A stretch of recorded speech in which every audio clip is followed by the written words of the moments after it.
Hey, legal rebels, this is Tom Martin. I'm the founder of LawDroid, and this is my podcast, LawDroid Manifesto, where I interview legal innovators about how they do what they do. In this episode, I interview Peterson and Richard DiBona, co-founders of Describe.ai, a free case law search engine that is throwing open the doors for regular people to access justice and understand the law.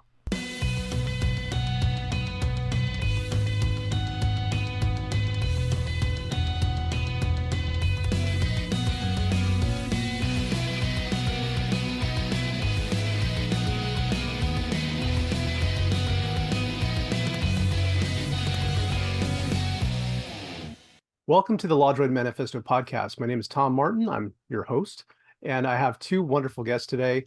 We're focusing this time on legal AI startups, and the startup today is Describe.ai, and have Kara Peterson and Richard DiBona joining me today. Kara, if you don't mind introducing yourself, telling us a little about you and your background, and then Richard could follow. Thank you so much. And Tom, we're so pleased to be on your podcast here. We're big fans. So my name is Kara Peterson. I am the co-founder of Describe.ai, and I am on the marketing and business development side of the team.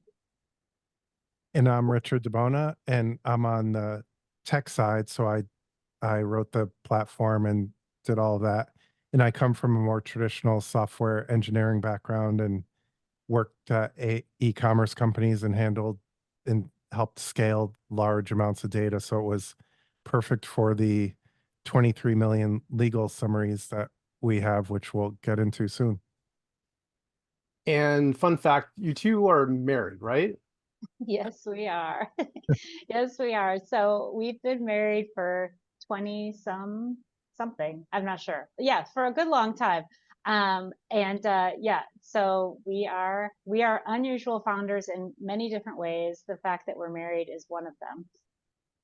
I like to say that Kara's the luckiest marketer in the world because she has 24/7 IT support.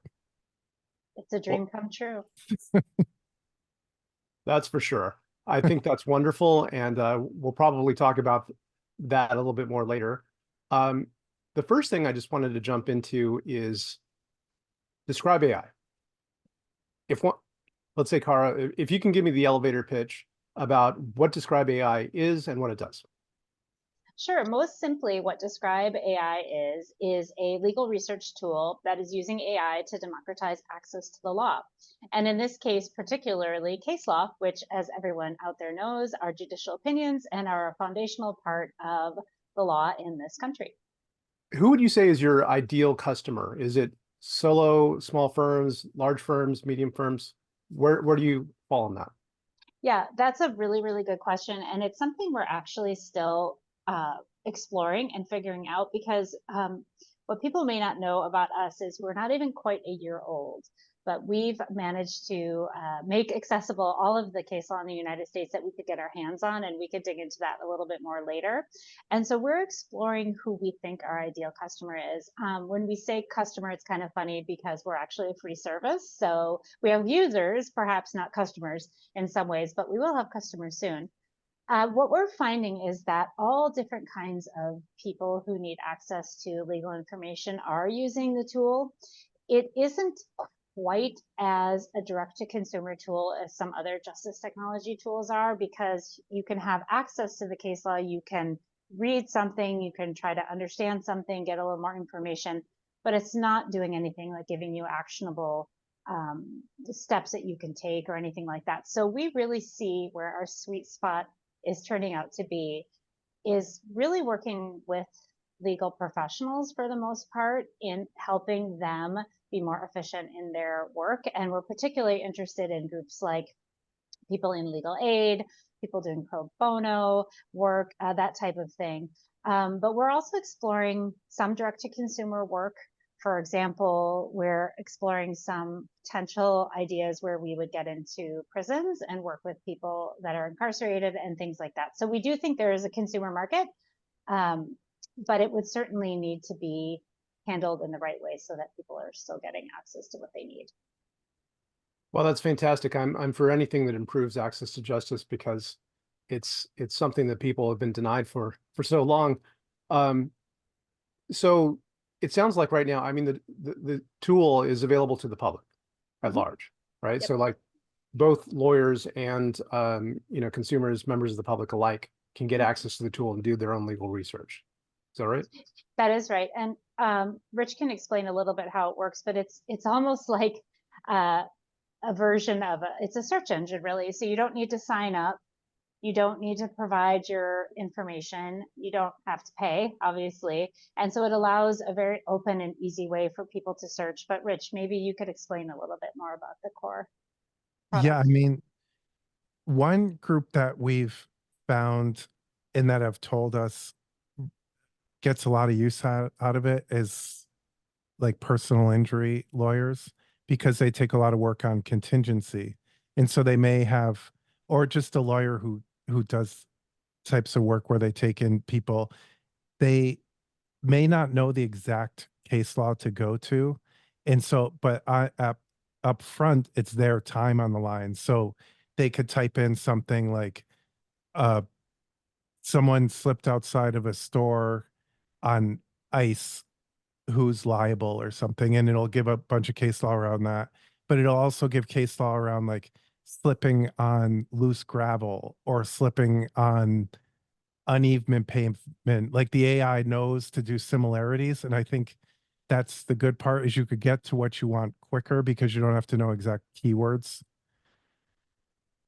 Yeah, that's pretty amazing. And one thing I would point out to the audience is that it's a huge endeavor what you've done, like what you've accomplished in terms of summarizing case law across the country is a huge achievement. And I believe I read it took about 18 months, right? From beginning to end for that. If I had, I'm glad I didn't know how long it would take before I started, because I started with just a couple, like one case, then 5 cases, then 10 cases, then all of Massachusetts, then all of, then a couple states.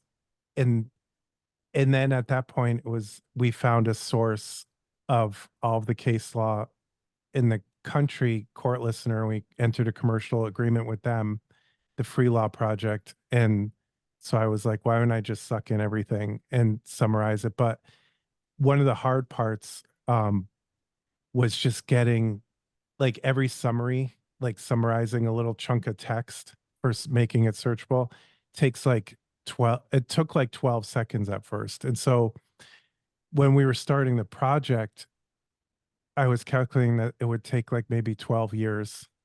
And then so I'm like, I have to do this. So I came up with all these ways of like parallel summarizing and everything else. And then fortunately the price came down a bit and the speed got faster over the course of the year. But yeah, that's right, 16 to 18 months. And then we update it. I just updated it again today, and there's been like there were like 4,000 cases in the last month that we just added. So including a lot of these new Supreme Court cases. So we're pretty up to date. But it's more like these summaries end up being, I like to say, just to put in perspective, and everybody out there should just type in something and try it because that's the best way to see it. But it makes kind of like cliff notes of judicial opinions so that you could go and see just a quick summary, and very quickly it takes out all the legalese. It just tells you on this day, this person did this, and it just summarizes it right down so that you could see exactly whether the case is relevant or not. And for the audience, like, what's the advantage of that? The advantage, and correct me if I'm wrong, Richard, but when you have summaries of every single case, it makes it much faster to get to the right answer, and also to get to the cases that you would want to learn more about. So instead of having to wait for it to look across the entire expanse of US case law, it can find it very quickly. And then the fact that it's already summarized makes it a lot quicker to get the answer. Is that? Yeah, that's exactly right. I mean, our search results are in less than a second, you see them all. And then you can narrow down by state if you want. Maybe a lot of people might start just searching across everything and then narrowing down by state and changing the search terms up a bit. It's kind of like an iterative process, but it's actually a lot of fun to use because you could go down rabbit holes. Like I test doing this is a very quick aside, but whenever I put out new fixes, I'll test for things and I'll just type in random terms. And a couple weeks ago, I just typed in the term food fight because it just came to my mind. And there's actually a case out there about whether a food tray is considered a deadly weapon. So I was like, okay, there's a lot of crazy cases out there. Yeah, and he was having fun with because we should say as a caveat, our state law goes back to 1980 and 50 states plus DC. We will hopefully go back more, but we had to kind of draw a line somewhere. But the Supreme Court goes all the way back to the beginning, which it does seem like the first opinion is a bit arguable what date that is. But yeah, so Rich was having fun learning about like strange maritime law with taxation of the British. And who owns the molasses on Who a owns ship the coming from molasses? Britain and all that. Yeah, Some of the yeah. earliest Supreme Court cases. Yeah, so you can really fall down rabbit holes. But and one of the things that we've heard from one of our advisors, Daza Greenwood, who is from the MIT Media Lab and civics.com, and he was our first advisor, one of the first people we connected with. He talked about it on his podcast way back when about this concept of AI being able to find the shape of the law, which I think is a really interesting concept where, if you think about traditional Boolean search, you would put in very specific things or you'd have to know what exactly you're looking at. But with AI, you can, like Rich was saying before, these related concepts. So sometimes what will happen is you find things that you wouldn't have thought of, right? But they do relate, and then you can start to use them. And we do have a user in Texas, and if he's watching, remember to send us that video. But he's going to be doing a review for us about how he used it for some work he was doing with, I think, was it a spoliation? I can't remember. A But summary judgment or summary something. judgment. Yeah. So people are finding that it's able to connect dots in a way that maybe would be hard Yeah, I to mean, replicate. I could complete that for you. Like, thank you. So it seems like we're not lawyers, but it seems like what we've heard and seen is that lawyers, if there's a topic that comes up, they'll use the same 20 or 30 cases and they'll cite the same cases over and over. And we've heard that people have found new cases to cite that they wouldn't previously have thought of. It's, because there's ones that they just weren't aware of. And so it's kind of exciting for that. And then we even heard from a judge that they were using it and verifying, like typing in some of the cases to see if, not the cases, the case facts, to see if there was other stuff out there that maybe they should consider. So it's been used by a lot of different people for a lot of different things. I think that some lawyers, they don't understand the difference between, the good old fashioned keyword search or even doing some natural language keyword searching and the AI version of it. And what you point out really touches on it because it's about the semantic meaning. It actually understands almost in the way that we do similar concepts and can see those concepts laying together. It's kind of like, a squirrel goes out and buries a bunch of chestnuts and they're all located in the same area. But the lawyers, as you pointed out, have been kind of just getting the same chestnuts and forgetting about the rest. And so this allows us to kind of see everything, uncover everything, and be able to, incorporate it and use it to our Ours advantage. would find chipmunks burying acorns too. Oh, because Acorns. it's related. Yeah. I get it. Yeah, because it's related. But I'm bummed. Yeah, exactly. Well, cool. We can go more in the product, but I do want to learn more, actually going back to how did you come up with this idea? Like what, both of you, as you pointed out, you're not attorneys. Kara, you focus on marketing. Richard, you're the technical developer guy. So how did this, come up for the two of you? Well, I'll give a shout out to my favorite law school, which is Suffolk University Law School, where I was the director of marketing for years. So I think something must have soaked into my brain about legal technology while I was working there. But no, that's not really the reason. So the real reason is because we had our own reason to want to understand some law and how it applied to a situation that we were facing. We can't talk about it because it's still ongoing litigation, but what we can tell you is it related to ageism. So we had some interesting things that we needed to learn. And as we started to try to do so, we realized how hard it actually was. It sounds like sometimes people have a difficulty finding the answers that they need because they're not even sure what to ask about. Is that right? Yeah. I mean, it seems like you have the expensive legal search engines, which not everybody has access to, obviously. And even if you do, you may not know what to type in. And then you have Google, and Google could send you down these wild things. It's like looking at WebMD if you're sick or something, and you just could kind of go crazy. And so um, it really was a solution to our own issue in that once um, the chat GPT and everything came out a couple of years after we had our issue that was still ongoing, I took the brief that we filed with the court and summarized it, and just to see what it could do, just was because I was experimenting around, and it ended up working really well. And then that's when I took and started summarizing other relevant case law to it that I had found just to play around. And that's where it expanded, like we talked about, to the bunch of cases and then the whole state and everything. That's a wonderful story because it really speaks to the empowerment for regular people that technology could provide. Exactly right, Tom. Mhm. Yeah. And if you think about the impact, like obviously an employment situation is, it isn't pleasant, but there's people who are dealing with much more difficult situations in their lives, and they may not have access at all to the help that they need. Like we know that for if you are in a criminal situation, you have the right to an attorney, but that's not the case in a civil situation. So, and some of these consequences can be incredibly dire for people in terms of their mental health, in terms of their family, in terms of their finances, in terms of just all kinds of different things.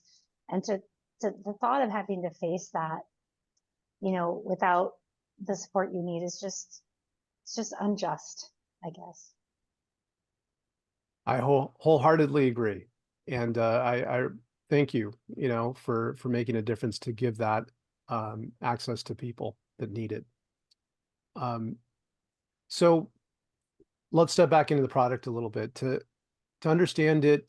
There's legal research that you could perform where you're doing a semantic search for similar types of cases and concepts. And so is it purely like a case law search engine, or is there additional functions that it performs beyond that, or are there other features that it provides?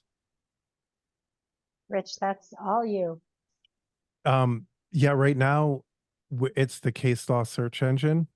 And then, but since and that's getting great traction. I mean, there's hundreds of searches a day and a lot of people using it. And it's, as you mentioned, I mean, it's getting people have been hearing about it and using it and trusting it.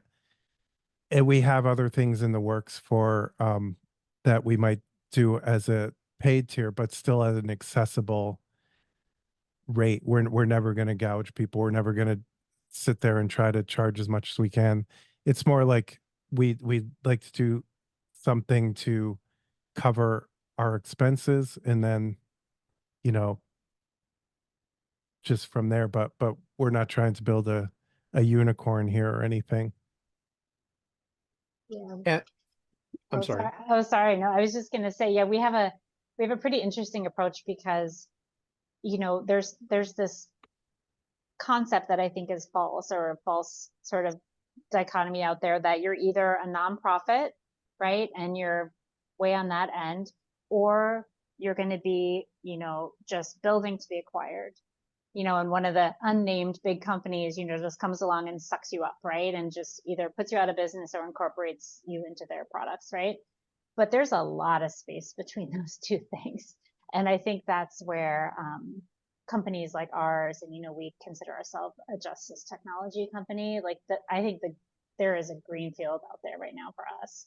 And we can still have very healthy, very successful, very financially rewarding products that's also solve problems for people. So let me ask you about that.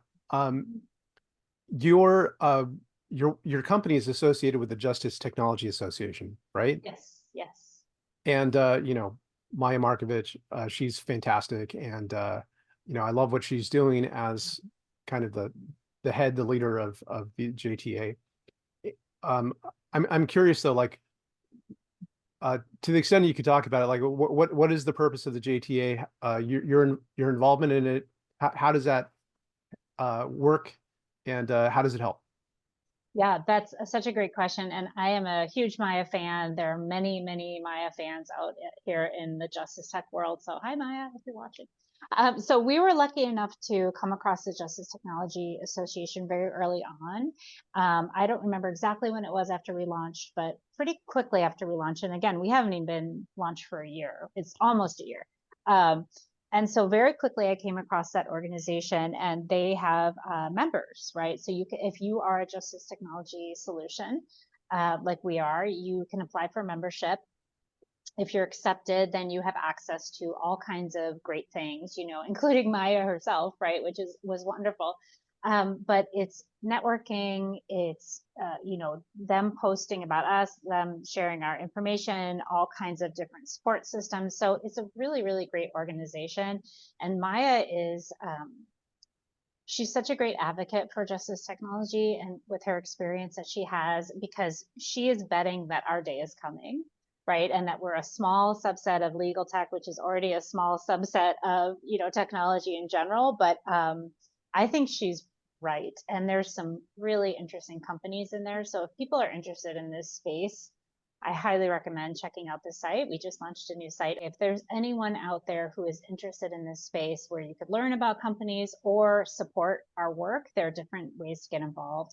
We have mission-aligned organizations that we bring into the fold. So please check it out. And if you are a burgeoning entrepreneur yourself out there, check us out, because we will help you. Well, you heard it here. If you are listening to this because you are also looking to launch a justice technology company, definitely look into the JTA. Good stuff and great people. Earlier, we had talked about trust. And so naturally, in any discussion about legal technology, we have to address privacy, security, and ethics. And so I'd like to ask you, how does your system work to ensure privacy and security?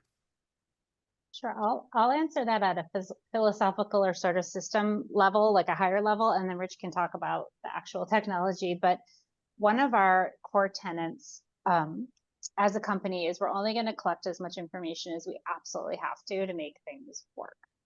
So like we were saying earlier, we don't want your email, we don't want your name, we're not going to store what you're searching for. So we're making it as minimally invasive as possible for people. So that's part of the trust too. But we also know that one of my canned jokes is that everybody's brother's dog walker's cousin's best friend has a legal AI startup right now. So we also know that there's just a lot of us out there, and it's hard to know who you could trust. So we are committed to building the tool in an ethical way. And some of the advisors we brought on early on are helping us with that to make sure that we are aligned with best practices.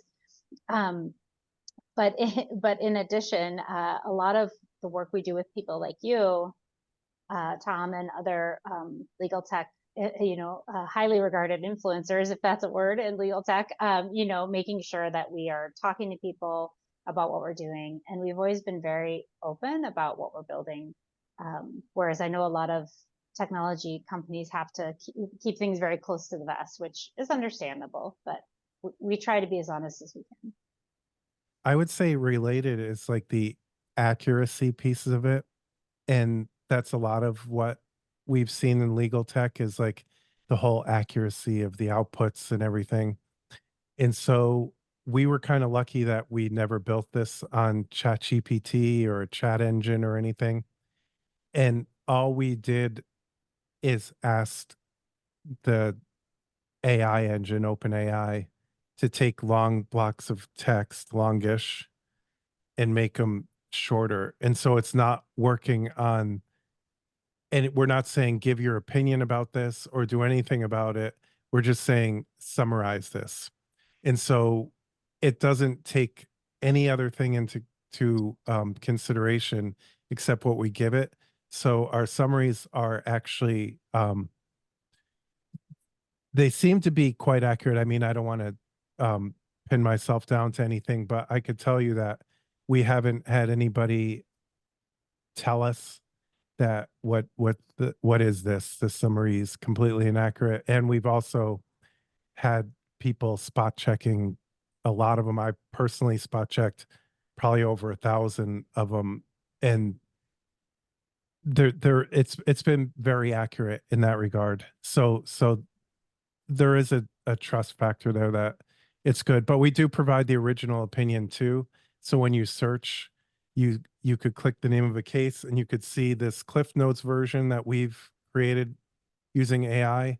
And then if you scroll down, you could see the original if you wanted to read the original and compare it. So so we do provide that along with like the original docket number and everything else. And one of the things we're really interested in is, since the Stanford study that, everybody obviously, Tom knows very well, and people out there know probably what we're talking about. But basically it was, if you don't know, for some reason, it was some researchers at Stanford, not at the law school, but they were testing some of the big, AI players. And there's a lot of questions about the validity of the study and all that. I won't even try to go into that, but it does raise a point that there is a need for some sort of independent or some way of looking at these tools like Describe and having some sort of way to benchmark them, to test them, to provide some level of insight into how well they're working. And so we, as a company, are very interested in pursuing this and being part of any of those kinds of studies. Unlike some other groups, we're very open. It's like we'll just let people in, right, to test things. So we're really, really hoping that we can put that together. We're starting to talk to some folks about it, but of course, with this type of thing, we can't do it about ourselves. So it has to be an independent effort. So hopefully that would help with trust too. Yeah, I totally agree that it's a problem that needs to be solved. That the Stanford study, as well as my friend Richard Tromans at Artificial Lawyer did a bit of coverage about this, kind of blowing that open. And but it's a valid point, and I think even the head of Thomson Reuters agreed that there has to be some kind of independent, benchmarking, which that was a good interview. I read that. Yeah, so it's just about everyone agreeing on how that's going to be done, or somebody independently comes up with those criteria soon, I hope. It will be the legal librarians. The legal librarians are the not as recognized as they should be force in legal technology. They're going to be the ones who figure this all out. Yeah, I totally agree. I mean, this is what they do day in, day out. I mean, this is their bread and butter. And yeah, I've been a fan of legal librarians for quite some time and worked with them a bit through LawDroid. But all right, so one other question I have about the company is, and I think you alluded to this already, have you secured funding from venture capital? Are you looking to do that? Are you looking to just grow organically? How's that going to work? Yeah, so we are 100% bootstrapped right now. And so this is one of the fun things I would say about being an older entrepreneur. And I don't know how many fun things there are about being an older entrepreneur, but this is one of them. You're maybe a little more established in your career or whatever. And so you maybe have a little money set aside or something, but you can kind of build the thing the way you want to. So we've been lucky that we haven't had to chase funding. That said, we're not independently wealthy, and we have 2 high schoolers who have to go to college soon. So we got to make sure we still have money coming in. So that is a question we're actively discussing. We also knew right now. We also knew, Cara, that the majority of the costs would be up front, like the summarizing costs. And now that that's done, like our OpenAI bill was unwieldy. Like we got promoted all the way up to like one of their tier 5 providers without even wanting to be.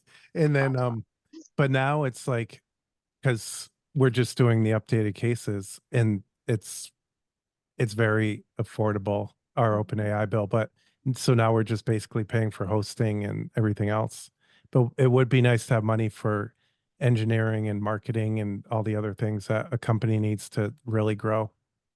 Yeah, and we're looking for, so it's funny because we have a lot of VCs calling us and a lot of accelerators calling us and things like that. But one of the funny things about us is we're looking for that impact investor type person, right? Because we are people, because we are not the type of group that would say we're going to do everything to maximize returns and just, screw what it does to the universe. And I'm not saying that's what VCs do, but it's a certain kind of investor that would be interested in us, and they're out there. They're social impact investors, so we're starting to play around in that space. But we're pretty adamant that this is going to make money, but it's not going to just create another billionaire. That's not what we want to do with a time left on this earth.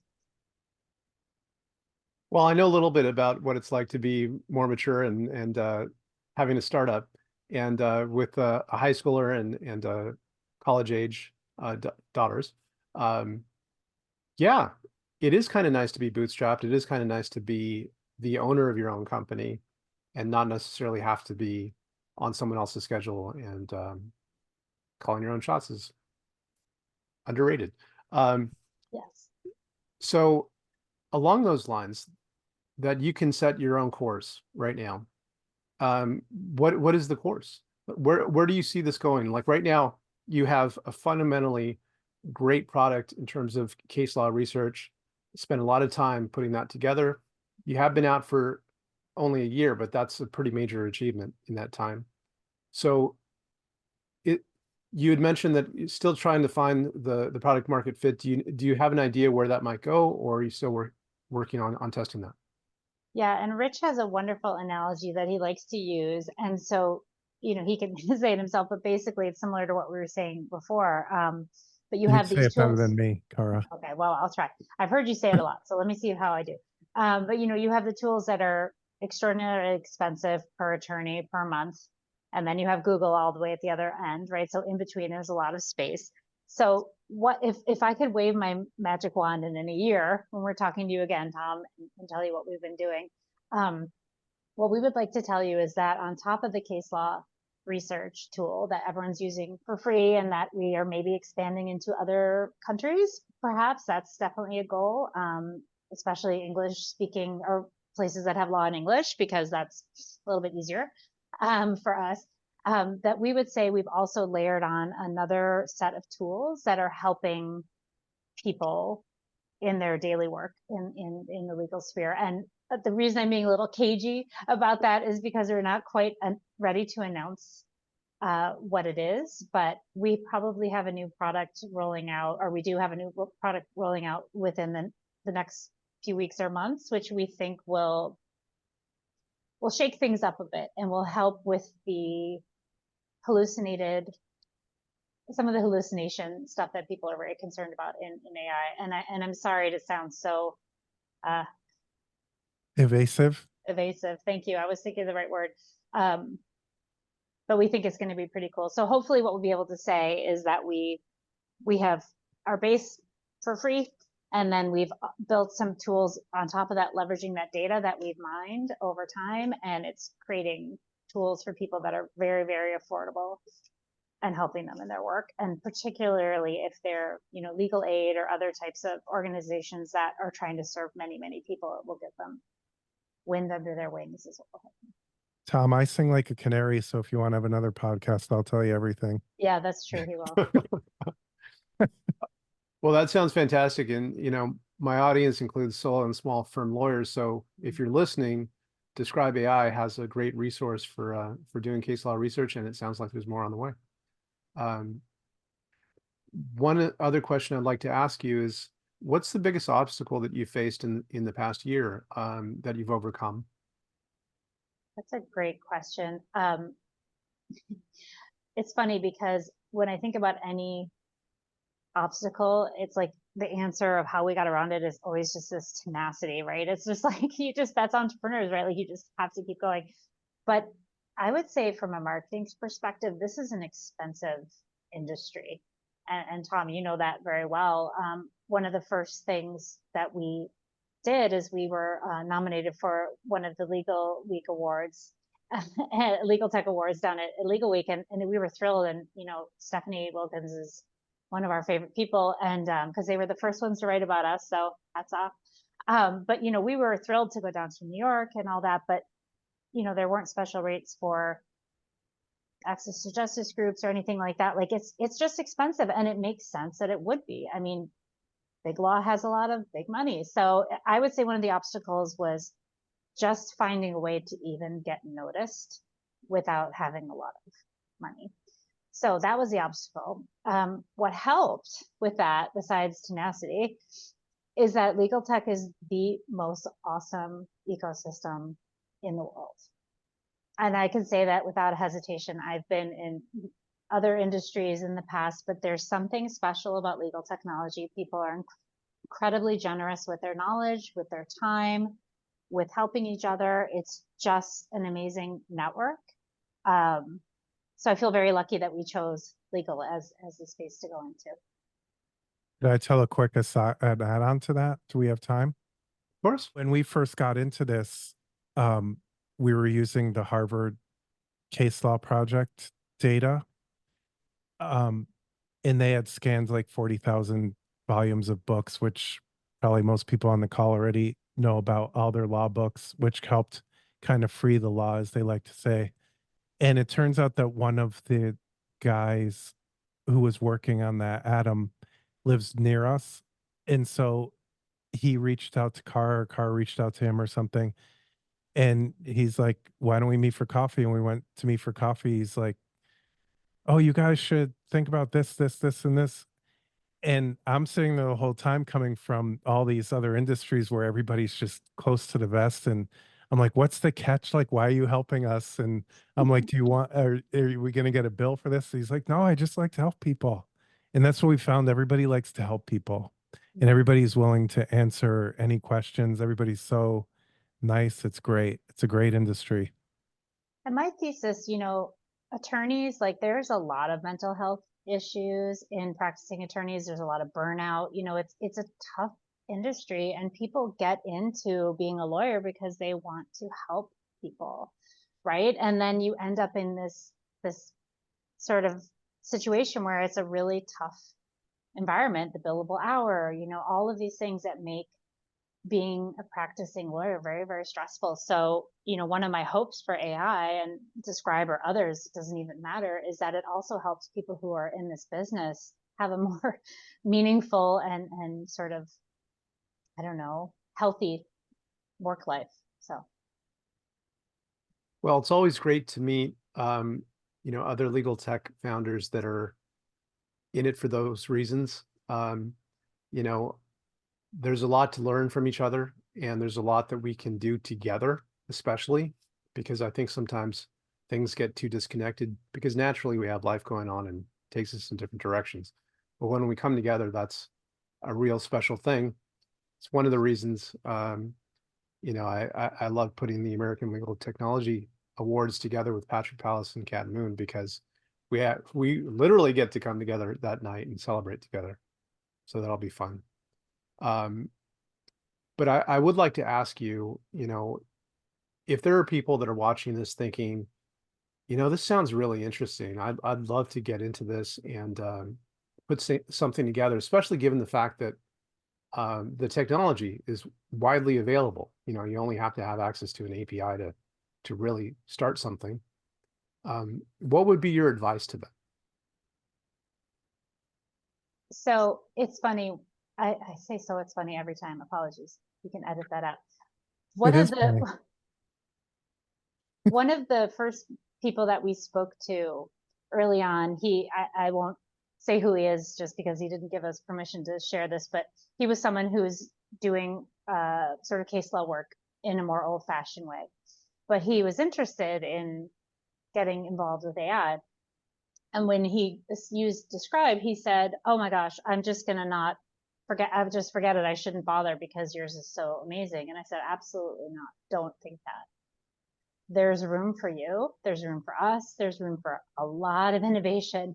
So don't, just because you see one thing that works well doesn't mean you shouldn't try your own flavor of it. So don't be intimidated.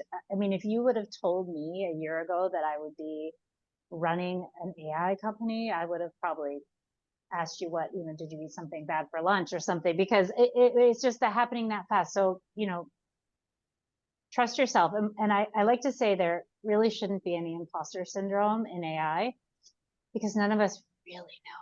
We're figuring it out as we go, and that's okay. That's the moment we're in. And connect, find people. There's a lot of, go on LinkedIn. If you're not on LinkedIn, believe it or not, LinkedIn is where everybody is for this stuff. And from my perspective, I was going to say that giving it away for free has actually been super rewarding, beyond like just to see it out there and see the usage and see people that we don't even like. Cara has talked to so many people, but we see people that we've never even talked to talking about it or reviewing it or doing videos about it. And that's so rewarding, and it's better than like if we had done some paid thing and we had like 50 or 100 customers right now. It would just be such a slog, and I'd be sitting there doing tech support and Carl would be trying to do sales.